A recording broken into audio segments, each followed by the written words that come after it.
The sky was dark. The stars above were silent. Suddenly, something came from the clouds. A small ship, broken and burning, falling fast toward the edge of the human colony.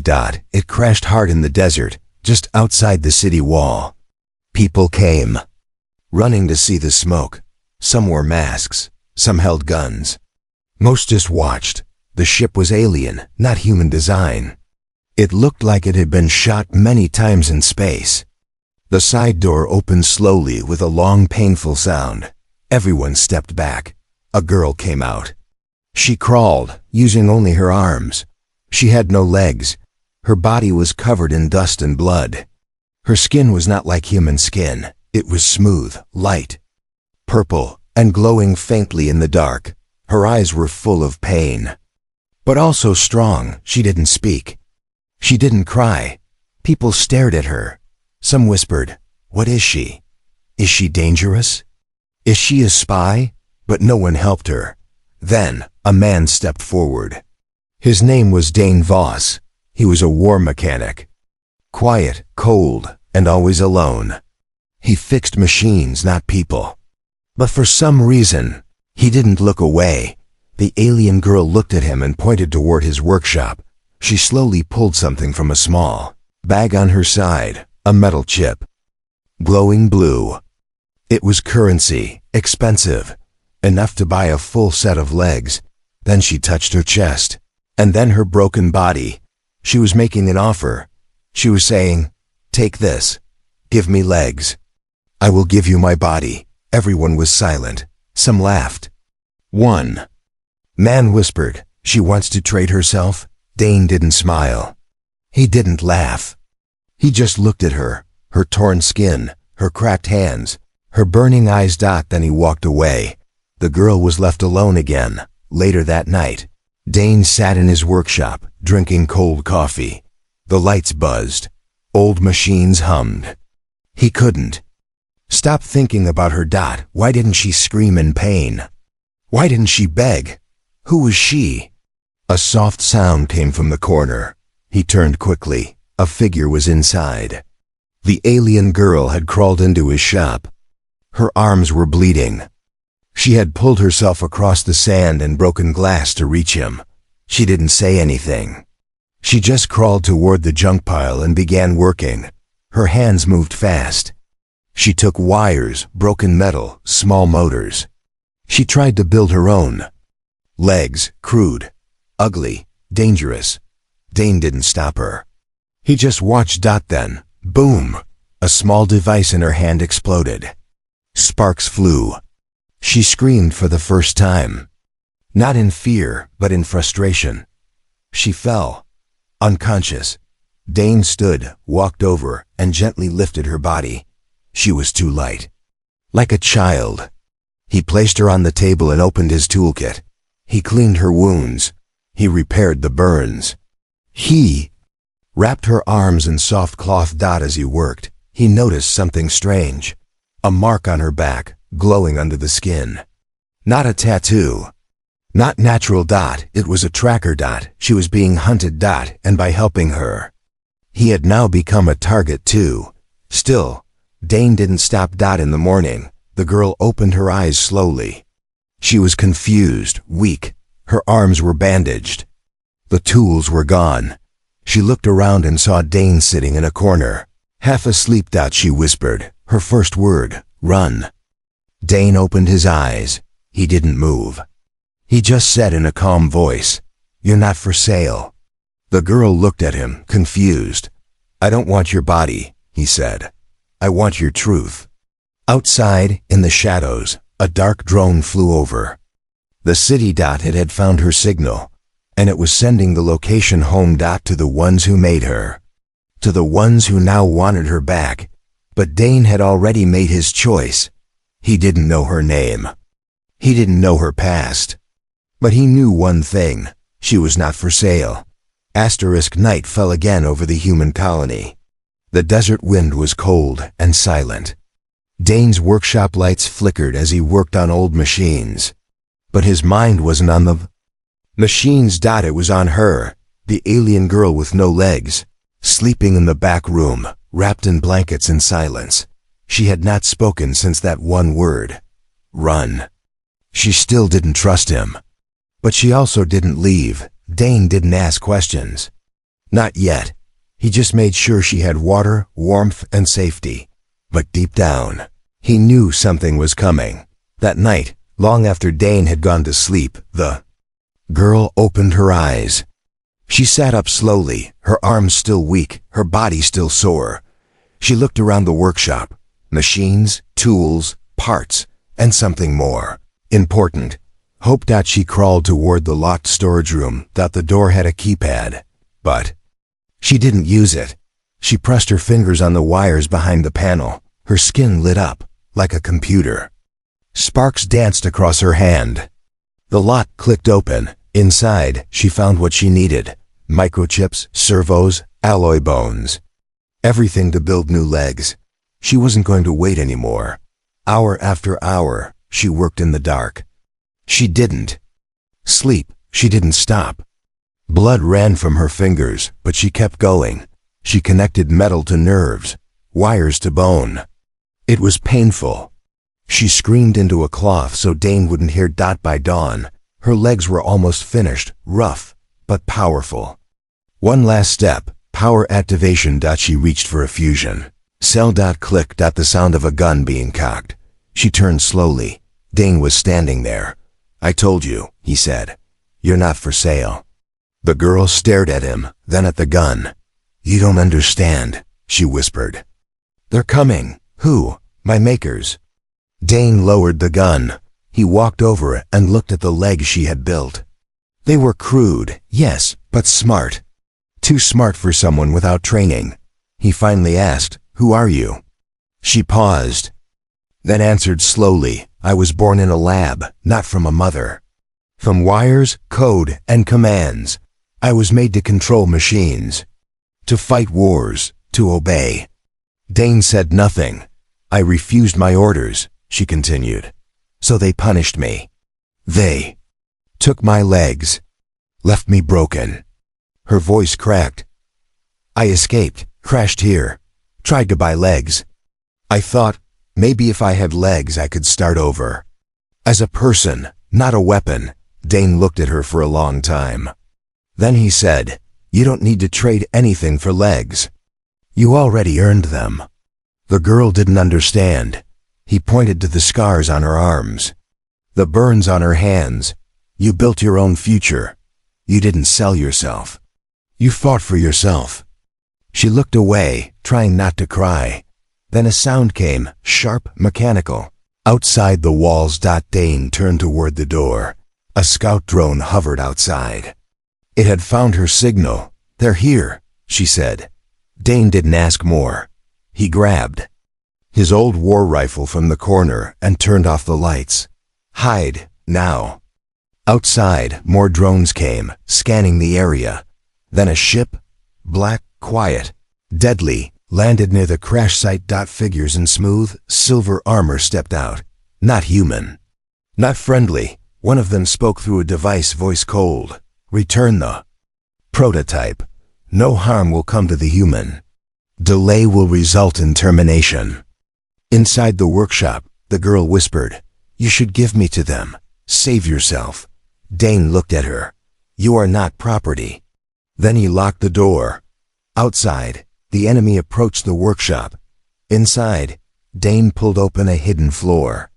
Panel, underneath, old war tech, rusted but still alive. Drones, shields, traps. He hadn't used them in years, but now he would. He turned to the girl. If they want you, he said, loading his rifle, they'll have to go through me. The workshop was silent. Burned drones lay scattered outside. Bullet holes smoked in the metal walls. A fire crackled in a pile of broken machines. Inside, Dane sat on the floor, bleeding from his shoulder. His breathing was rough, but his eyes were focused. Next to him, the alien girl with the glowing skin, now wearing rough, half-finished mechanical legs, slowly stood up for the first time. She was shaking, not from fear. From something else. The enemy had retreated, for now. They didn't expect a single human to fight like that. Dane had used old military tech from forgotten wars, but he had fought like a man with something to protect, or someone. He watched her walk, awkward, slow steps. Sparks flew from her joints. She was still not complete, but she was standing. She looked at Dane and whispered, "Why? Why what? Why did you fight for me?" Dane didn't answer. He only said, "Sit down, you're still broken." As she sat on the workbench, he pulled off her shirt gently from the back. He needed to adjust the upper connections of the new legs. But what he saw made him freeze. There was something under her skin, a mark, not a tattoo. Not a scar, a glowing circle with tiny lines inside like a code. "What's this?" he asked. She went silent. "You said they made you, but this is alive." She looked away. "They didn't just build me," she said. "They owned me." The mark on her spine was a living tracker. It was inside her nerves, growing with her body. It sent signals always. It was not just for location. It was for control. "They used this to rewrite my mind," she said. "To turn me into a weapon. To stop me from thinking on my own. But you escaped. Only because the signal got weak during a power failure. I ran. I cut off my own legs to keep them from dragging me back." Dane looked at her, shocked. "You did that to yourself?" She nodded. "I'd rather crawl free than walk as a slave." Dane stood up slowly. He walked over to his storage locker, pulled out a heavy metal case. Inside, an old medical scanner, used for battlefield surgeries. He turned it on, scanned her spine. The mark pulsed. "Not just alive, active. It's calling to them," he said. "Even now." The girl looked scared. "What do we do?" Dane closed the scanner. "I stop it." The next few hours were hard. Dane worked fast. He cut wires, burned connections, injected her with nanobots to block the signals. The girl bit her lip, holding in screams. At one point, her whole body shook. The table trembled. Tools fell. But she didn't beg him to stop. She wanted freedom more than comfort. When it was done, Dane sat back, sweating. The scanner beeped. The signal was dead. "It's over," he said. The girl didn't move. She stared at the ceiling. "I don't feel it anymore," she whispered. She looked at him, really looked, and smiled. A real smile, small, honest, like a new beginning. Dane stood, walked to the window. Outside, the sky was dark again. But this time the stars were clearer. "We don't have much time," he said. "They'll come again, in bigger numbers." The girl nodded. "Then we finish the legs," she said, "and we fight." Dane looked back. "No," he said. "We don't fight." She looked confused. "We run," he said. "But next time, we choose the battlefield." It began with a strange sound, like metal breathing. Dane woke up at once. He grabbed his rifle and rushed to the roof. The night sky above the desert was empty. Too empty. No stars, no wind, no birds, only silence. Then a shape moved across the sky, black, smooth, quiet like a shadow. They were here, the ones who made her, the hunters. Below, the girl was wide awake. She sat beside the workbench, tightening the bolts on her new legs. Her movements were smoother now, stronger. But something was wrong. She felt it in her bones. "They found us," she whispered. Dane ran back inside. "They're not landing yet," he said. "They're watching, scanning, waiting." She nodded. "They know I'm not running this time." Dane looked her in the eyes. "Good, let them come." An hour passed. No attack. Then, at exactly midnight, something dropped from the sky. A black capsule the size of a car. It didn't crash. It landed. The ground didn't shake. No lights, no sound.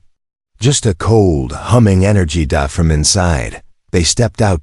Tall, thin figures in silver armor. No faces, no voices. Only moving like ghosts. They walked toward the workshop in perfect silence. Dane stood at the entrance with his weapon. He shouted, Stop! The figures did not stop. The girl stepped beside him. Her legs now fully charged. Her back straight. She didn't hide. One of the armored beings lifted a small cube. It floated. Then played a voice, deep and human. She belongs to us. She is not complete. We demand return of the unit. No war. No pain, just surrender. The girl's eyes glowed. Softly, I am not your unit. The cube buzzed again. You are a machine. You do not decide. You obey. She stepped forward. No, she said clearly. I decide now. Suddenly, the beings rushed forward. Fast, silent, deadly. But Dane was ready. He activated the first defense grid. A shockwave burst from the ground, knocking the hunters back. Then the turrets popped from the sand. Old tech, but powerful. They fired high-speed rounds. The air turned red. The girl ran into the fight. Her mechanical legs moved fast, balanced. She wasn't weak anymore. She jumped, spun, kicked. Her body danced like lightning. She wasn't just free. She was dangerous. Inside the chaos, one of the hunters caught her arm. A needle shot out, stabbing her neck. She screamed and fell. Dane saw her collapse. Rage filled his chest. He grabbed an old plasma launcher and fired.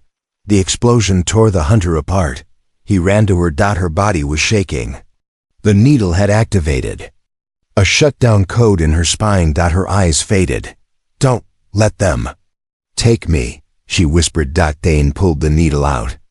Then he took out his knife. He did something no one else would dare. He cut open her spine, found the shutdown chip, and crushed it. Her body jerked, then silence, then breath. She was still alive. Dane lifted her in his arms. More hunters were coming, too many. He looked around at the burning workshop. He had to make a choice: stay and die, or run and fight another day. He ran, outside. His old desert bike roared to life. He placed the girl on the seat and sped off into the night. Dust flew behind him. Fire lit the sky behind them. The hunters didn't follow right away. They had orders. But next time, they would not show mercy. As the sun began to rise, Dane looked at the sleeping girl, leaning on his shoulder. Her face was calm. For now. She's not a weapon, he whispered. She's becoming something more. The bike stopped on the edge of a dead canyon, dry, broken land with deep cracks like scars across the earth. Nothing grew here. No sound, no life. It was the place Dane used to test weapons during the war. Now it was just dust and silence. He carried the girl into an old underground shelter, hidden beneath the rocks. She hadn't spoken since the fight, but she was alive, and something inside her had changed. Dane laid her on the table and checked her pulse. Strong. He touched her face. Gently. You're safe now. Her eyes slowly opened. You came back, she said. I said I would. The girl sat up slowly, her body still shaking. I remember everything now, she said quietly. Dane looked at her. She looked down at her arms. I was never a person, not even a clone. I wasn't born. I was printed. Printed? They used dark matter and AI blueprints to grow me. Body, brain, and machine together. Dane frowned. You're part machine? No, she said. I am machine, but I feel things, I think, I dream. She touched her chest. I'm not like them. She walked to the wall, stood tall in her new legs. She moved smoothly now, no sparks, no stumbles. Her body was sinking with the metal. She turned toward Dane. I was made to end wars, to control enemy systems. I could send signals with my thoughts, shut down fleets, steal drones. She closed her eyes. Suddenly, an old drone in the corner powered on. It floated into the air. Dane stepped back. Surprised. She opened her eyes. The drone fell. I didn't know I could still do that, she said. Dane stared at her. You're not just a weapon. You're a supercomputer in a living body. She nodded. And now I choose what I want to be. Dane stepped forward. What do you want to be? She looked at him, her voice soft. I want to be free.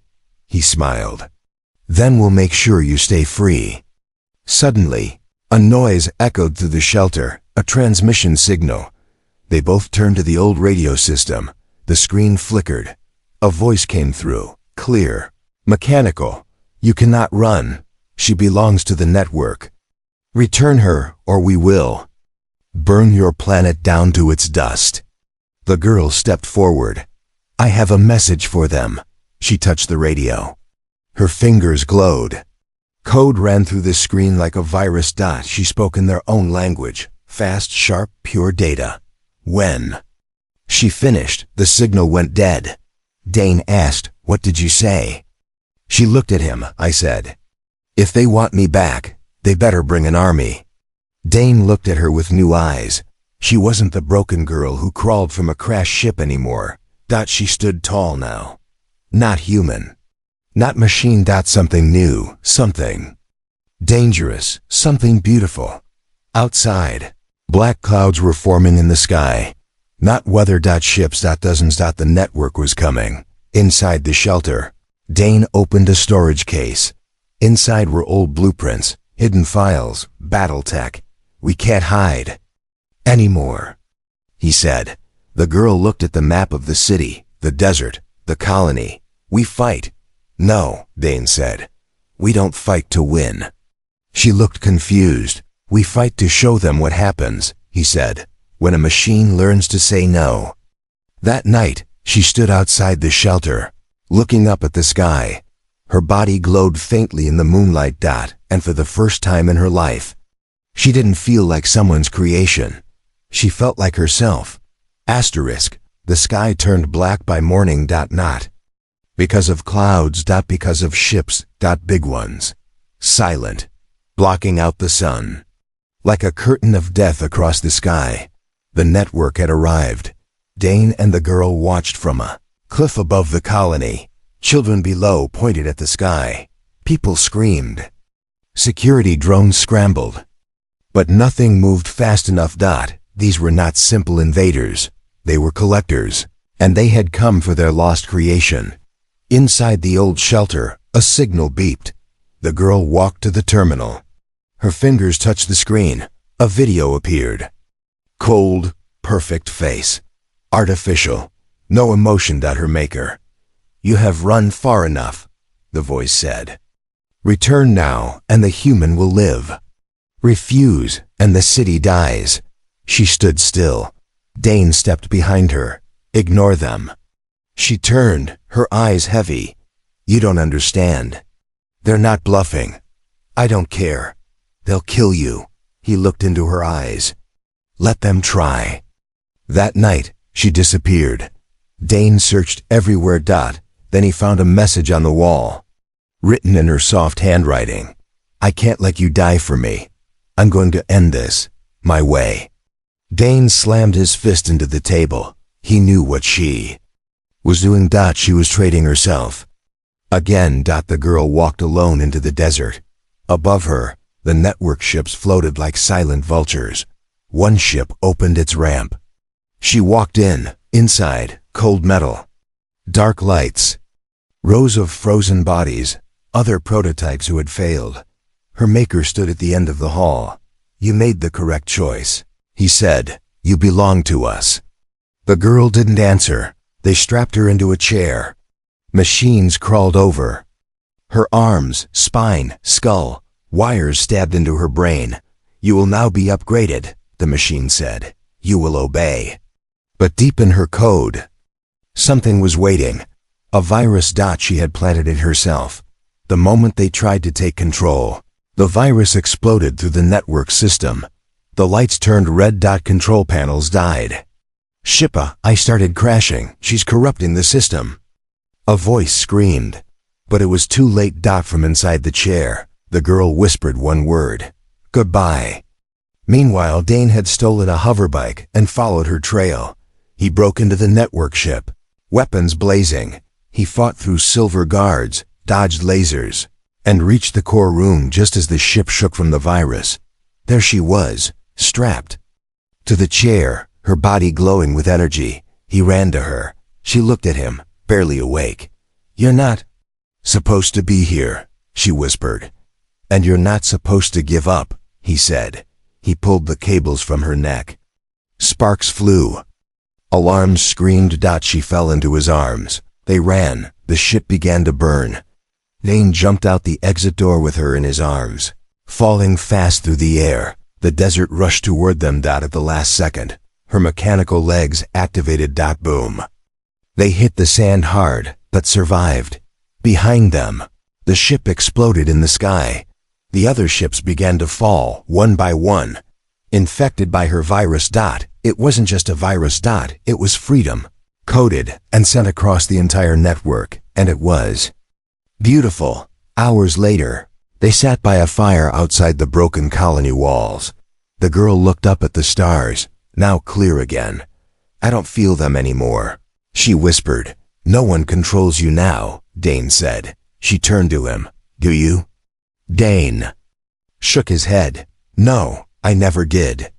She smiled. Then she reached out, gently holding his hand. "I think I want to stay." The stars above were quiet. But the silence did not mean peace. Far beyond the orbit of the planet, deep in the black void of space, something massive was waking up. A ship, not just a warship, but a floating city, shaped like a serpent, thousands of meters long. It moved with slow purpose, and at its heart pulsed a single glowing eye. The core mind. It had no voice, no face, but it knew what had happened. Its prized weapon, the girl, had rebelled. It would not forgive that. It would not stop. Back on the planet, the girl stood tall beside Dane. Her skin glowed brighter now. Her mechanical legs had been reshaped, faster, stronger, sleeker. She was more than alive. She was awake. Dane walked beside her toward the old city ruins where human wars were once fought and forgotten. "This is where we make our stand," he said. She nodded. "No more running." Together, they activated the defense system. Hidden cannons, old satellites, deep-ground EMP mines. Tech from before peace had made people soft. The city had fallen long ago, but tonight, it would rise again. The sky cracked open. The core mind arrived. It didn't land. It didn't speak. It simply opened, revealing hundreds of network soldiers, flying machines, and hunter drones pouring down like rain. They weren't coming to capture. They were coming to erase her. The battle began. Dane led the first wave, activating ground mines that tore the drones apart mid-air. He moved with old soldier instinct, fast and fearless. The girl didn't hide anymore. She walked straight into the fight. With every step, machines around her shut down. Her mind sent silent waves of signal, disabling weapons, turning enemy drones against each other. But the network adapted. Quickly. New hunters arrived, smarter, immune to her signal. They surrounded her. Then Dane appeared, firing from above with a stolen drone rider. He dropped EMP bombs that fried half the field. The girl jumped, landed on his machine, and together they flew toward the core mine. They had one chance: get inside, reach the control brain, and end it. Inside the core mind, it was like a black maze, endless, cold, alive. The walls pulsed like a heartbeat. "We don't have much time," Dane said. The girl closed her eyes. "I know the path. I've seen it before. I was born here." She took his hand. "This time we finish it together." They found the central chamber, a giant sphere of lights and code. The core mind appeared around them, not as a voice, but as pure thought. "You were built for purpose," it said through pulses of energy.